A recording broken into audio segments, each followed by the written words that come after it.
bro. There you go. Hey. Finally, it happened.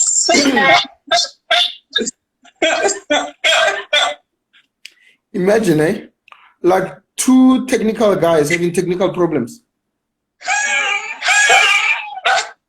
How is that? I have a better than you. Yeah, no, for sure. Like, yeah, it looks like that's the case, Because I don't have Instagram. No, you do have an Instagram now. So what I'm going to ask you to do then is to lift your phone a little bit up so that people can see your beautiful head. Lift it up.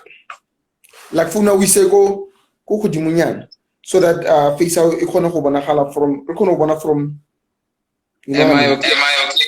That's better, but you can do better than you can do better than that. Like you can get a book or something for you to like when the lift fail. Okay. One swag, Yeah. Hey, Mr. King, how are you, sir? There's somebody who has just joined us now. Mr. King, I'm trying to get Lucky to yeah, exactly. That's better, my boy. Okay. That's better. Okay, cool. You even like have a better hairstyle than me, so it was gonna be bad that people wouldn't see this. You know what I mean? That's better. That's better. How are you, sir? I'm all good. Yeah, I'm also good. I'm also good as well. And thank you so much for agreeing to do this with me. I appreciate it. Thanks. Yeah. So let's start with the easy stuff. How was your day? My day was good. It had its yeah, but I can see by your shirt and everything. Horvela, you had a good day. I tried to. That's a good thing. That's a good thing. I mean, I can't say it was. Yeah, no, for sure, man. Tell me, don't you have earphones with you? Because it looks like there's an echo from your side. I had. Yeah, because of the echo is caused by my sound. Because of it's like my sound is loud on your side. It's like your volume is too high. So my sound is bouncing back. That's why people are hearing the feedback. Hi, Dineo. How are you? Dineo? Thank you for joining us, Dineo. We're about to start now. I'm just waiting. I just want to make sure that Mr. Lucky's audio is fine so that we don't hear the feedback because we really want to hear everything that he's going to say. Okay. That's better, my guy. That's better. Am I better now? Yeah. So the feedback is not there anymore, which is great. Okay. Cool stuff. Let me just try. You see now, like it's like now I can only see your beard because of it. Because now so you're showing people that you have beard now. Don't. Okay, but that's fine. That's better now. That's better now. Yeah. So yeah, sure, man. Thank you so much for agreeing to do this with me. I really appreciate it as usual. I know we have been postponing to do this, and at least today it's happening. Thanks. Postponing for so long. Yeah. But because you're a busy man. You are a busy man as well. So yeah, it's something that is applicable to both of us, which is not a bad thing, so to say. But I really appreciate it. Sure, man. So with you, man, there are so many things that we can talk about. But however, I would like us to zone into the work that you're doing with Ikageleng. Ikageleng Foundation. You know what I mean? So before I don't want to spoil it. What does Ikageleng do? Like, what is it about? I think it's important to get into how it all started. Okay, how it all started? Yes, it's an idea that has always been in our minds for a long time. guys or people that went to school in Ikageleng Foundation, right? And you grow up in a township. The one thing that you think about is you wanna leave this place. And that's what we all did.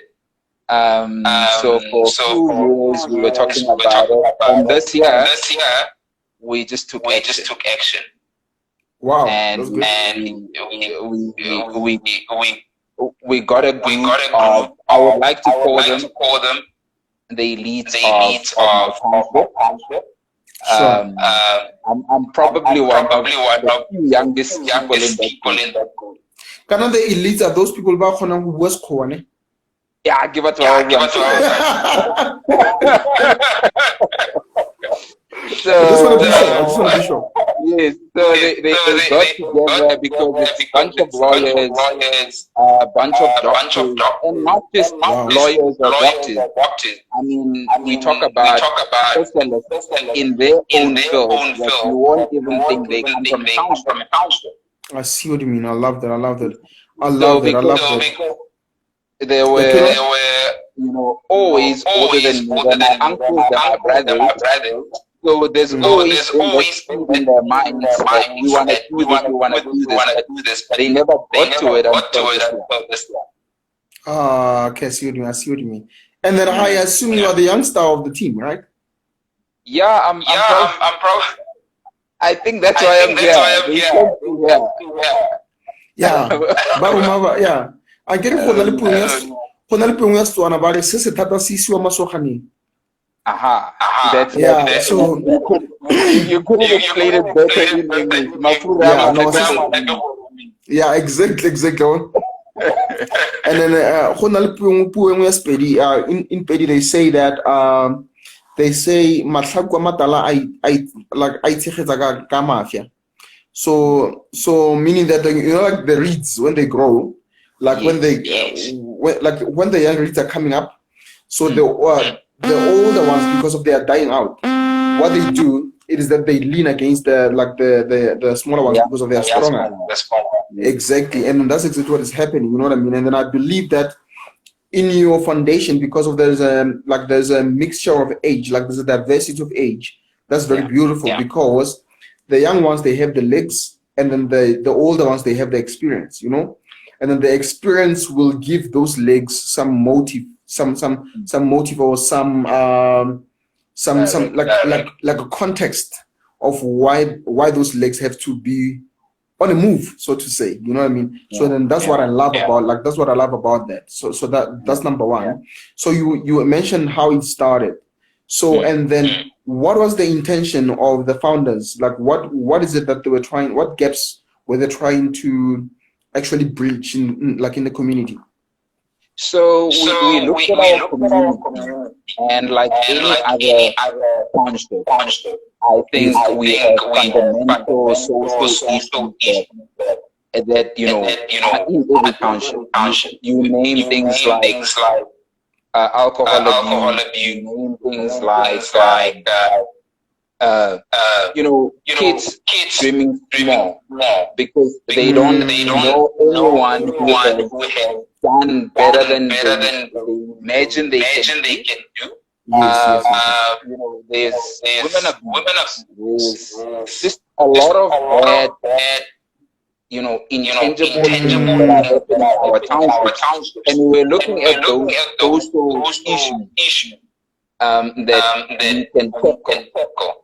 And we need to take the time, not necessarily to tackle the issues, but as well to empower the youth of our community. I see what you mean. Makes sense. Makes perfect sense. So so let me do this. Somebody was saying that you have an echo, and the reason why you have an echo is simply because of what I told you. Is because of my volume is high, and then they are struggling to hear you nicely. So I'm gonna put on my earphones as well, so that we can kill this echo. Yeah.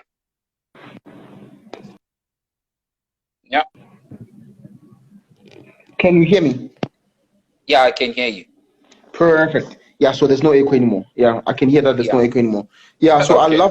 I love what you were saying, my brother Horvela. There are certain ills that we are finding in our society or in our communities, and then this group does, and then this group is trying to help and then try to mitigate and then try to come up with solutions, so to say. You know what I mean? And then how long has the foundation been existing, though? So we've been existing for about 2 to 3 months now. Like I said, the idea has always been there, and the implementation has only started taking part or taking a move like within the past 3 months. And it started with a nice project or a nice initiative that we looked into, and thanks to COVID-19, we did what we wanted to do. So it started with an initiative where we looked at our schools in our township. There are about 4 schools that generally most of us went to. And we said, what can we do for our schools? What can we do for our young sisters and brothers as they're willing to, go back to school?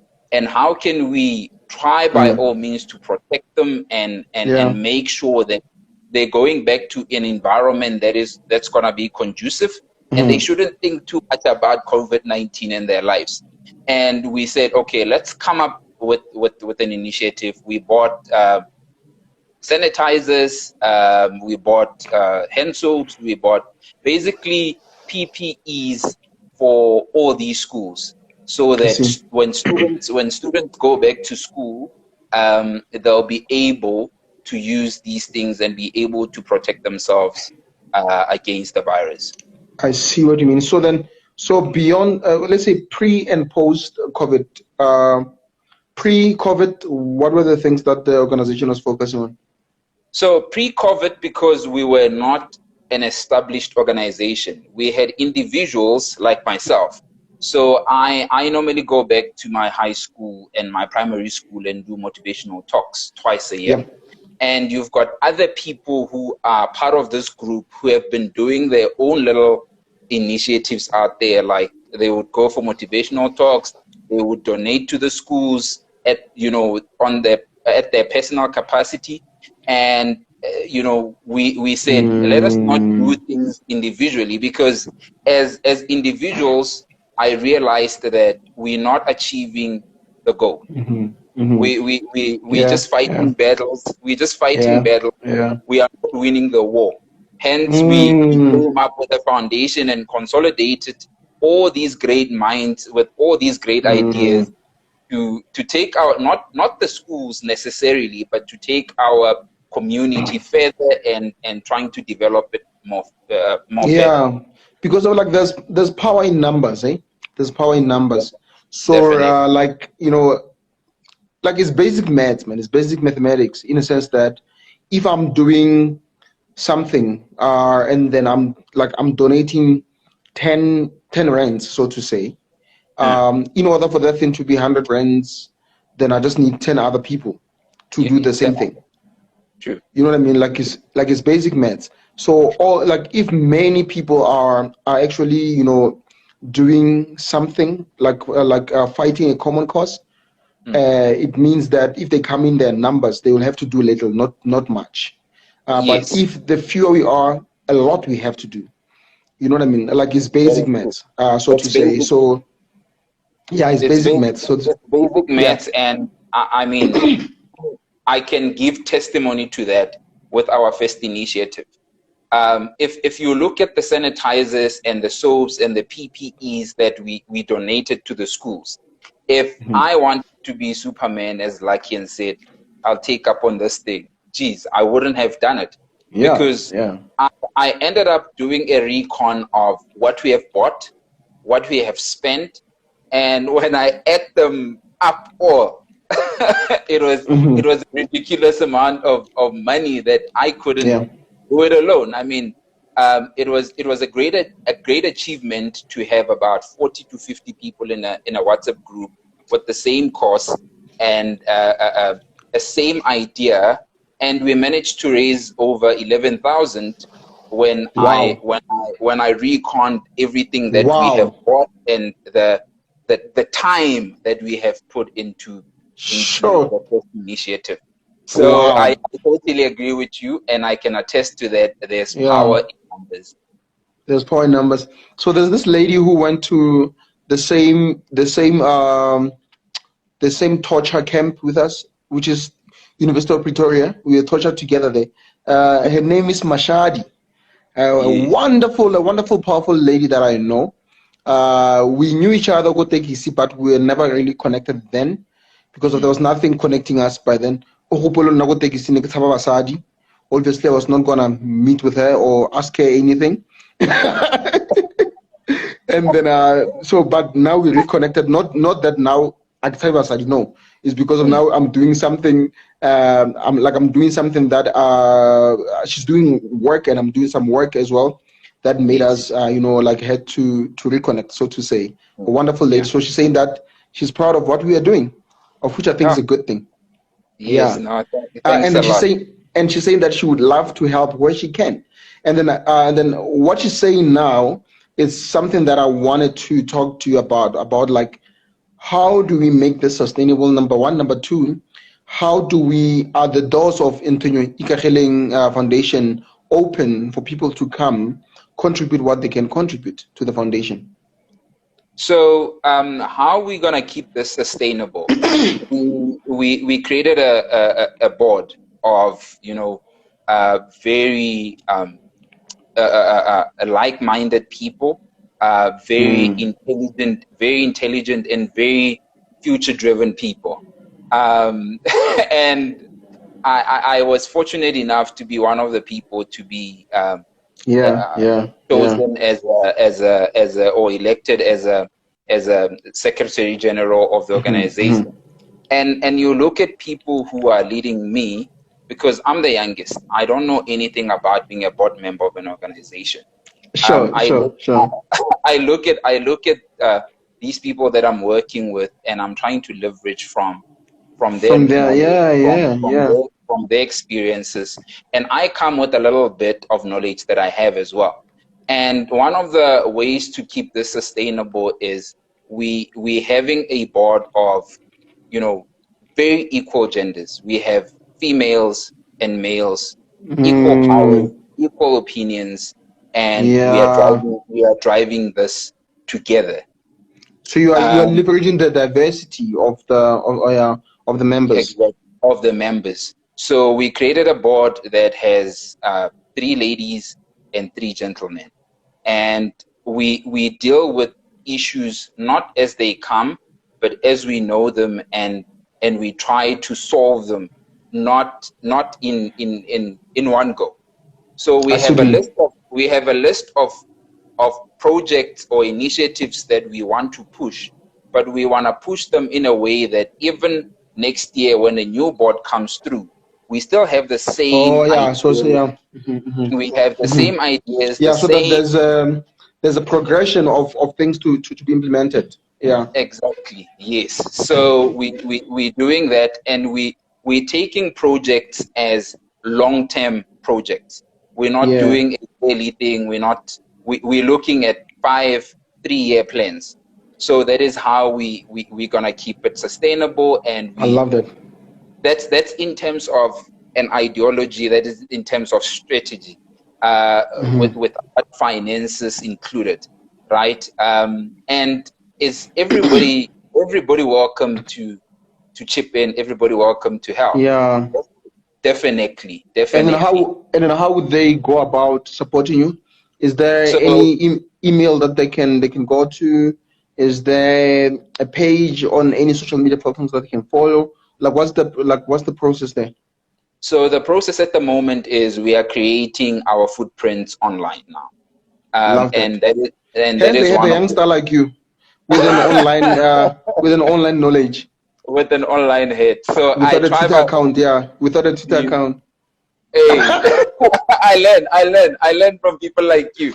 Yeah, so, for sure, my brother. I'm just joking. I'm just pulling your leg. Yeah. Yes. We're creating a footprint online, and at the moment we are mostly active on WhatsApp. because we find WhatsApp to be very, very inclusive. It's very inclusive and it's very intimate. It's like there's that closeness that you can achieve with it. Yes, that closeness, and like I said, in our group, we feel a sense of pride, we feel a sense of camaraderie as you know, people who are part of an organization. So we are setting it up. I'll give you all the details and how people can get in touch with us. But yeah, that is what we are trying to do as a unit at the moment. Yeah, man, yeah, that'll be great, man. And I think one of the things that they can do is to follow you, like as we are talking now, they can follow you on this, like on your Insta, and then maybe they can DM you if they would like to help. I think that will help as well. So, and one of the reasons why I was asking you about sustainability, my brother, before I can actually talk about that, there's somebody said something that is very funny. But I think it's one of your brothers, one of your friends. Arki and Real Benny. Real Benny wena lena ne le dlala cricket ko Bahrain. Yes, we used to do that a lot. That's what I grew up doing, and that's how I got where I am. It's all because of sports. Why I'm so passionate about my township is because we grew up with talented young minds, talented young people in all respects, like from education to sports. But because we didn't have doors open for us, or we didn't have opportunities exposed to us. Okay. Those are the doors, and those are the opportunities that we're trying to, you know, to get into our communities. That I always tell people that I'm an advocate for success, right? Not an advocate for education, because not all of us are blessed to have a brilliant mind of being an academic. That's true. And that is one of the things that I'm driving in this organization, that we might be a bunch of academics, might be a bunch of people who were privileged enough to go to varsities, but they're people who can work with their hands. They're very good with their hands. They're very good in sports. Let us open doors and let us expose those kind of people to the world that we know that education has given us. So he's right in saying because we didn't have a playground. And no, for sure. I know what you mean. And then we used what we had. We used what we had. We used what we had. That's so true. So, you know, like there's the reason I was asking about how sustainable the thing is. So you explained how, like the plans that you have in terms of expanding, in terms of progression, in terms of succession, and so on and so forth. And then however, the one that you did not mention is the finance one. And then is one of the most important critical parts, unfortunately, is one of the things that we cannot ignore. If you don't have the funds or the money to actually drive these initiatives, so the initiatives, they don't have the fuel to actually, you know, carry on, so on and so forth. We fail to attain our mandates if you don't have cash, and then that's a true fact. You know what I mean? Hence, there's this thing called the shared value concept. That's even the NGOs that I'm coaching, because I've been coaching NGOs and NPOs for some time now, whereby I go, like whereby I host workshops, and then they come to these workshops, and then I coach them on how to run their NGOs and their NPOs in a more sustainable manner. By a sustainable manner, I mean like coming up with projects and initiatives that will generate cash within the organization itself, so that the organization can be able to sustain itself. And then, so in business, there's this thing that they call the shared value concept. The shared value concept is when a business that is of profit, a business that is for profit, they create within their own structures, like social development initiatives within the company, and then they, because of its business, its purpose is to create profit. And then from those profits, then they try and then they take like a bit of it, and then they then fund their social development project, so to say. And then one of the people that I respect so much in this space, they actually call him the professor of strategy. They call him like the master of strategy. Is a professor from Harvard by the name of Michael E. Porter. Michael E. Porter. Yes. A very intelligent person. So he said, and he puts it very nicely. He said that social development or shared value, it means nothing else but when you approach or attack a social problem with a business case. So you have a social problem, and then you address it with a business case. Because when you address it with a business case, what it means is that you are looking for business opportunities that can solve this specific problem. If now we have a problem of, say, nyaupe, kokasi, so to say, I'm just picking one like that comes to my mind. Yeah. And we have that problem, and then we want to rehabilitate these kids, and then and also give them opportunities so that they don't go back to that thing. So what you would do, maybe you will create a farming project in the community, so to say, and then to say, okay, in this farm, the people who work in this farm are those who were the ex-addicts, so to say. So you maybe have an alliance with a rehab center. You say, okay, Sharp, rehab center, please rehabilitate these people. And then we have a farming project, or we have it can be poultry, it can be whatever farming thing you can think of. And then whatever we get out of this project, whatever we get out of this project, we will then pay you as the rehabilitation centers so that you can sustain what you're doing. And then also we will pay these guys who are working here, the ex-addicts, and so that they can be able to fund their lives. You know what I mean? So now you are solving a problem, but with a business, with a business case. Maybe you'll go and then look for funding, but the funding that you're looking for is to start the farm, not to keep on taking people to rehab. No, it's to start the farm so that people who are coming from the rehab, they can go to the farm and work at the farm, and then take whatever that they make out of the farm, and then pay the rehabilitation centers and pay themselves as well so that they can leave.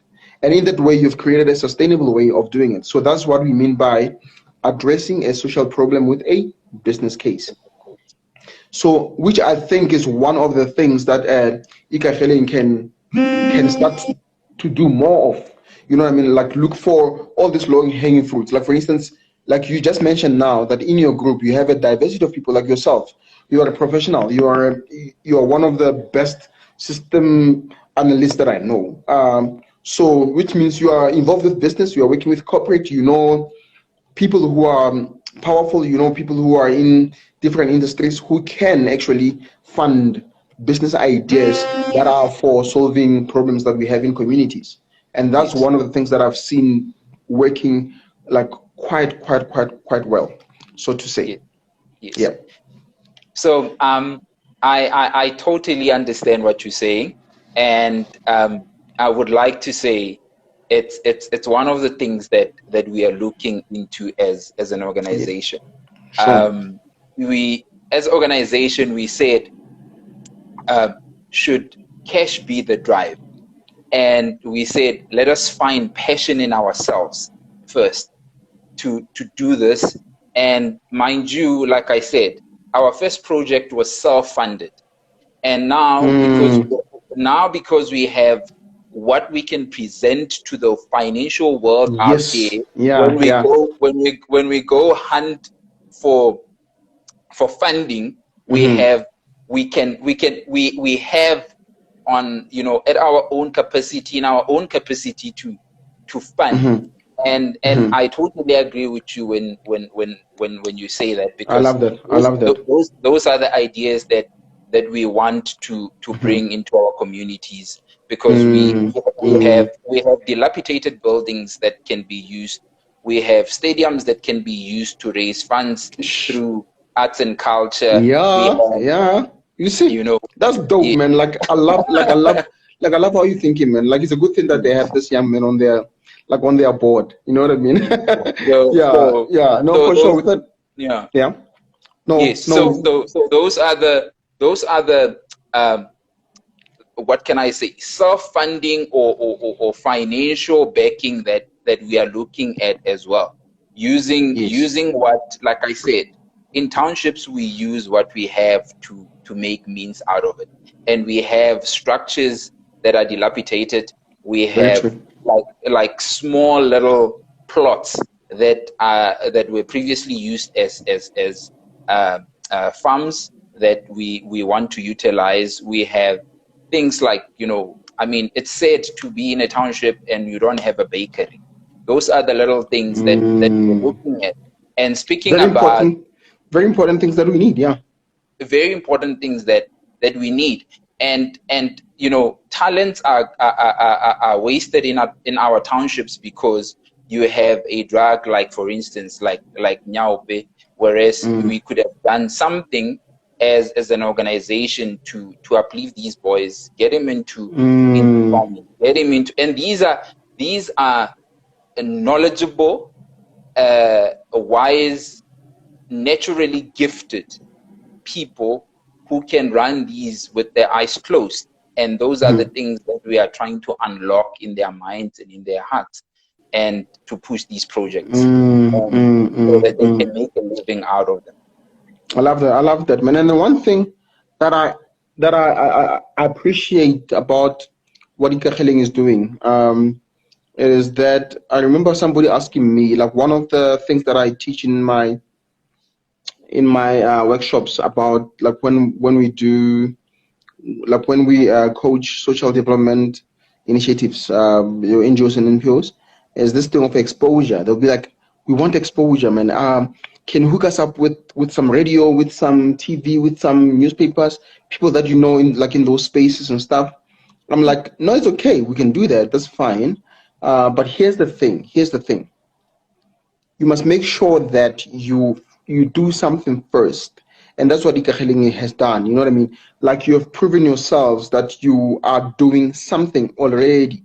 What we have to understand is that exposure is a byproduct of effectiveness. So if you are effective, then exposure will come inevitably. So this thing of wanting to chase popularity and then exposure and fame and stuff like that before the work has been done is dangerous. And then like, it's dangerous in a sense that you will be frustrated that nobody's seeing your work. You'll be frustrated that nobody's paying attention to you. You'll be frustrated that you're not getting the so-called opportunities to be on big media platforms, so to say. Those things will frustrate you, but you're forgetting that you're not doing something that is grabbing the attention of people, that is worthy of being attended to, so to say. So it's very, very, very, very important that you are a self-starter. You start something, you do it, and people be like, wow, these people are doing this thing. We want to jump on the wagon as well. We want to jump in and then help where we can. Like Mashadi here, she was like, guys, how can I help? Because of there's something that you're already doing. You know what I mean? Yeah. And then when you are, I remember there was this other guy. He was very good in maths and science and stuff. And then he was like, man, I want exposure. I'm trying to tutor kids and whatnot. I'm like, are you tutoring already? No, I've not started. I just want exposure. I'm like, no, start. Tutor people. Go to your local school and start to offer these services, and then do them with with utmost seriousness and discipline possible. Because of once you do that, one of the main problems that we have in society is that people who are doing good work, they think by the virtue of doing good work, things will fall into place. They do not organize, they do not form structures, they do not have systems in place. They are not well disciplined. They're not committed to the things that needs to be done. They are not checking their admin. They're not paying attention to the little details that makes the wheel turn. You know what I mean? And then this reminds me of what Martin Luther King once said. He said that those who love peace, they must be well organized as those who love war. Because he was well aware of the fact that people who are warmongers, who love war, who like to cause fights and stuff like that, they're well organized. They plan their stuff. If you hear all the syndicates that have done hijacks and stuff like that, they plan the things. But people who are doing good work, They think, oh no, because of we are giving like, you know, shoes to kids, then it's a good thing, then things will fall into place. And that's not the case. We must do the necessary work that needs to be done, even though we are doing the good work. So that's the thing, like, that's the thing I love about what Ikageleng is doing, is that you realize that, okay, sharp, in order for me as Tsepo, who does not belong to Ikageleng, like to your community, to believe in what you're doing, I must see your sweat in what in the work that you're doing already. You know what I mean? In the work that you're doing already. And now you cannot invest 1 rand in your own initiative, but you expect me to come ka 10 rand in your own initiative. That thing does not fly. You know what I mean? So I love what you guys have accomplished, like, in that sense. You know what I mean? So what's the next thing? What's the next biggest thing? Let's talk post COVID. So post COVID is basically now taking all these ideas that we have in our arsenal, and we really want to drive them into schools now. So at the moment, we've been talking as a board, we've been talking as members of the organization that, you know, we need to come up with a plan that will unlock the minds of our young brothers and sisters in our schools. And I'm very passionate, Tsepo, about a girl child. I'm very passionate about young people. About girls? About a girl child, yes. Oh, no, girls. Okay, sorry. Okay, sure. Yes. I was making sure. So I'm very passionate about young minds. I'm very passionate about specifically a girl child, because I believe that you educate a girl, you educate a nation. And that's one, for me personally, in this organization, that's one big thing that I want to see through and see it, you know, happening. And that's an ongoing thing. This is COVID times and post-COVID times. But one thing that we can, you know, coin as post-COVID activity is we want to adopt. I always look at white schools, right? Or white schools. What community schools? Yeah. White community schools. I'm very thankful that I had parents who worked hard, like any other parent in this country, who sacrificed so that I can be where I am. Yeah. And they gave me best of both worlds, in a sense that I went to a township school, or township schools, not a township school. I went to 3 township schools that people looked at and said, especially my high school, people looked at it and said, no one from that school can amount to anything.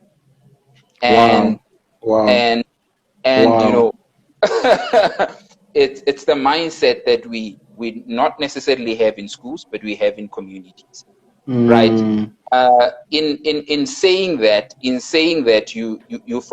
I'm from a school where people used to say, you can't amount to anything, and my father set me down, and that is why I say I'm privileged to have the parents that I have. I'm privileged to have the family friends they brought into my circle, and other extended family members, right?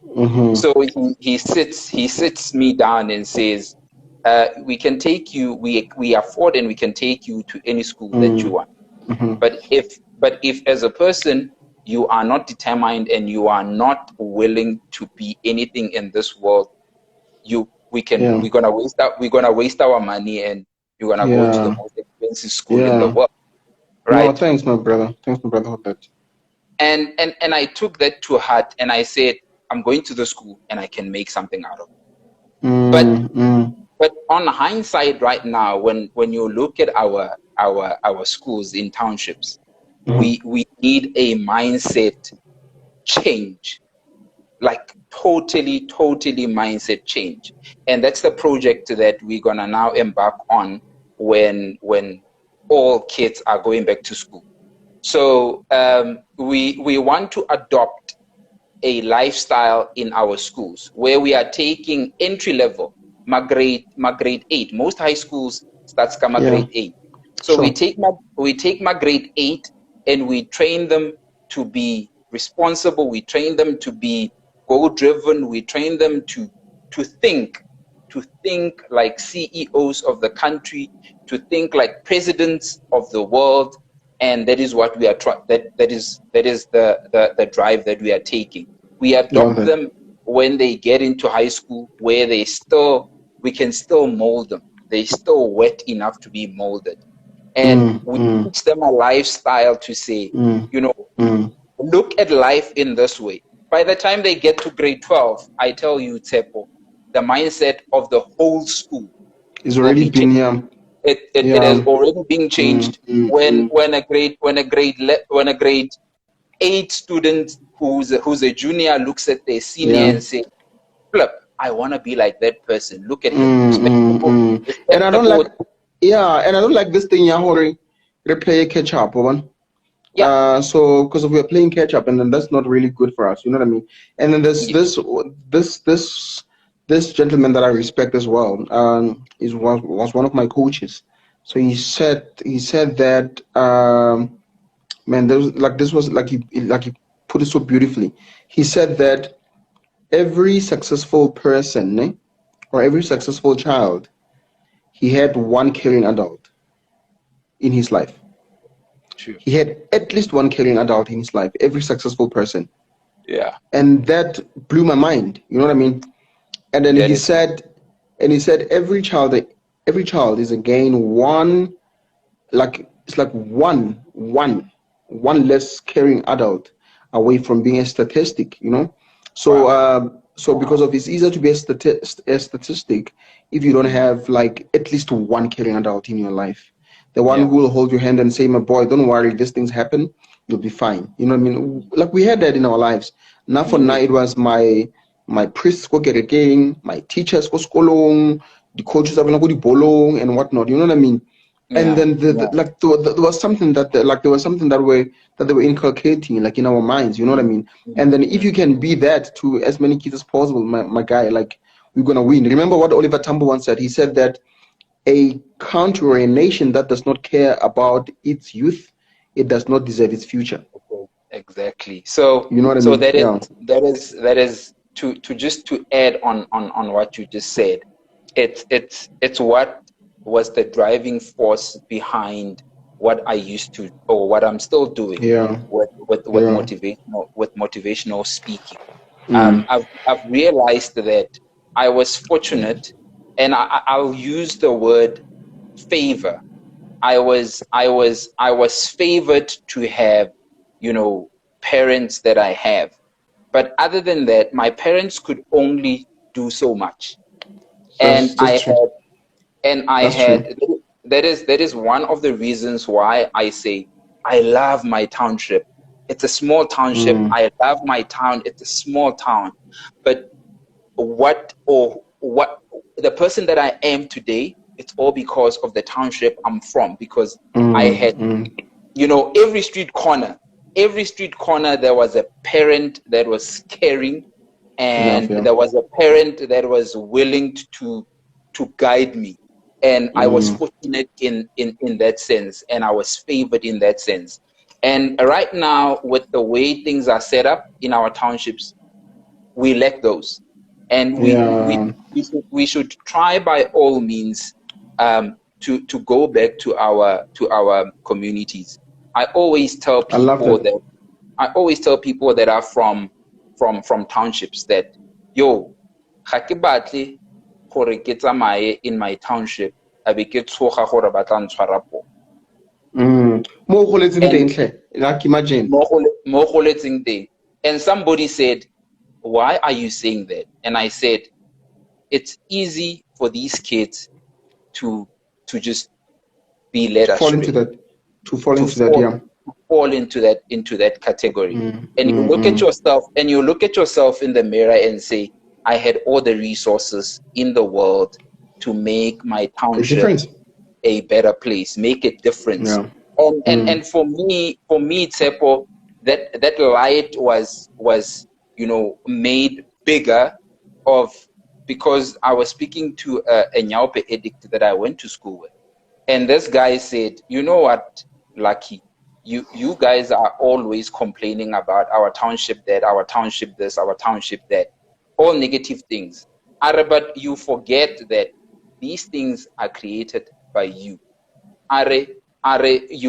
You come back from your Joburgs, your Cape Towns, and all these kids see is that it's very cool that you're gonna come back here and open your windows, open your boots, open your cooler box, smoking your cigars, drinking your expensive things.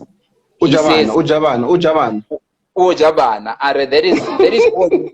That is all these kids are seeing.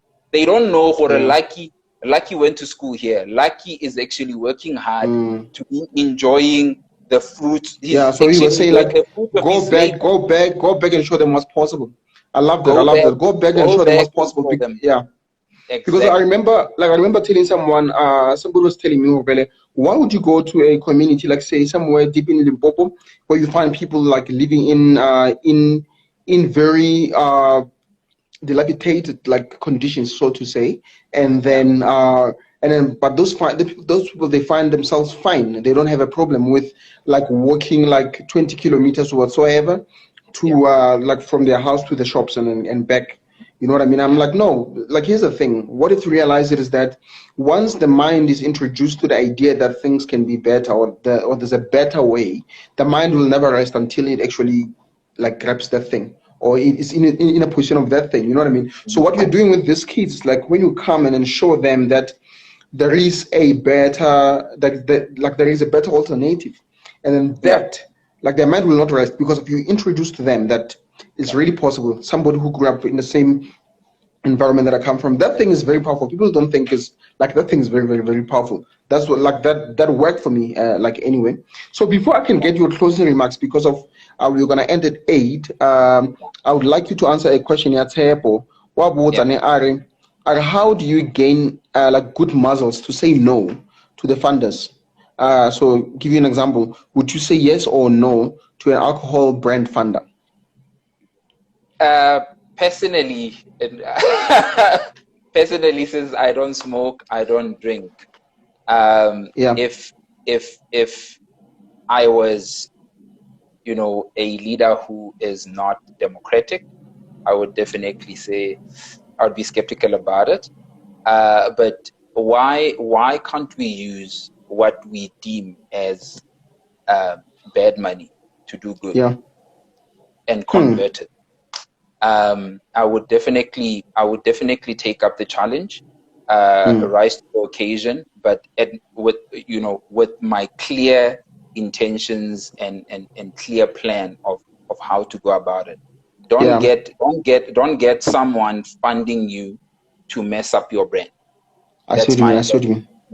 So I would, but with my terms and conditions, and if it doesn't sit right with me, it's about how it makes you feel. If you feel a little bit angst about it, then so it's just a sign that you should not do it. So before I get to close remarks again, and I said this, I'd like to read what Dino is saying. I think Dino is somebody that knows you. Minyatso. Yeah. You know Minyatso? She is. Yeah, she's saying that because I can tell by the good English that she's writing. Or because of now people who know me, they don't know this good English. Okay. Talking about supportive parents, what is it that the foundation is doing to make sure that the community, I mean the parents specifically, is involved to point where, to point where they understand the mission and the vision of the foundation, and become partners with the foundation? Okay, now I get it. So what she's trying to ask is that, is the foundation doing something to inform parents who they can be part of the foundation, so that they can help the foundation by helping their kids, do the right stuff, so that the foundation's work, like can extend to their families as well. So is the foundation doing something in that regard, whereby you are informing parents of the community that there's this foundation that exists, and then there's something that they can do about it? So yes, we do, because what we're doing is we work with even certain organizations in our community. That's good. That's good. That's good. I love that. Yeah. That's a very good thing. In our community. So we're leveraging what resources and what structures are there already to spread the message to, which is a beautiful thing, to parents, and these parents, Tsepo, they're part of these organizations. I like organization you know. That's beautiful. That's beautiful. You sit with those old women, that's and beautiful. They just love it when a young person comes through and do good for the community. So that's where we started, where you donate to them and they will spread the goodwill. No, thanks, my bro. Thanks, my guy. Because of what we're doing now, it's like you are collaborating with people who are already doing something, so that you don't duplicate efforts. You know what I mean? So there are certain efforts that there are certain things, niche things that Ikageleng can actually focus on, and there are other initiatives that are doing other things. And then when you collaborate and then make sure that you do not duplicate efforts, you become effective as a community. I love that, and then I think should continue doing. I think should continue doing that. Yeah. And parents' meetings as well. In the school, especially the ones that we have donated, sanitizers and PPEs. We have spread the word, the principles. I love that. Yeah. So that the community is like, there's a visibility of your organization in the community. That's very beautiful. Like we need that, because I've seen communities whereby they have initiatives, but they're not visible enough in their own communities, but they want to be visible on SABC one. I don't get that. I still don't get that. How do you want to be visible on the notice board N1? But you don't want to have visibility in your own community where you are actually saving. That doesn't make sense to me. So I love that you are actually going, like you are vesting yourself inside the happenings of the community. That's very beautiful. So so I'm gonna ask for your closing remarks, Lucky, because I think we are really over time. But we have to do this again. We have to do this again because we're only touching on the few basic things, and there are so many things that the organization is doing that I believe that we'll have to make another time for us to talk about this as well. So what are your closing remarks, my brother? Except that I look good and stuff. Except that, what are your closing remarks? My closing remarks is the fact that we all come from a township. We all come from a village, and with the little exposure that you have, you can spark a fire that could let your community, that could let your whole environment from where you are, and can shine a light on the so-called bad things that we always complain about in our townships or in our villages.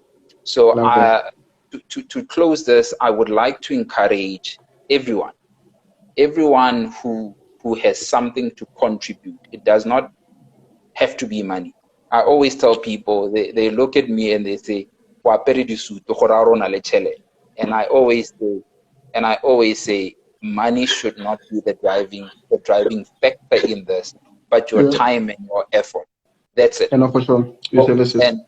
Go back. Now for me, I don't have money, but I get fulfillment from investing my time in my community and investing my resources in my community, and seeing one person coming out of the disadvantaged, township that I'm from, just brings tears of joy in my eyes.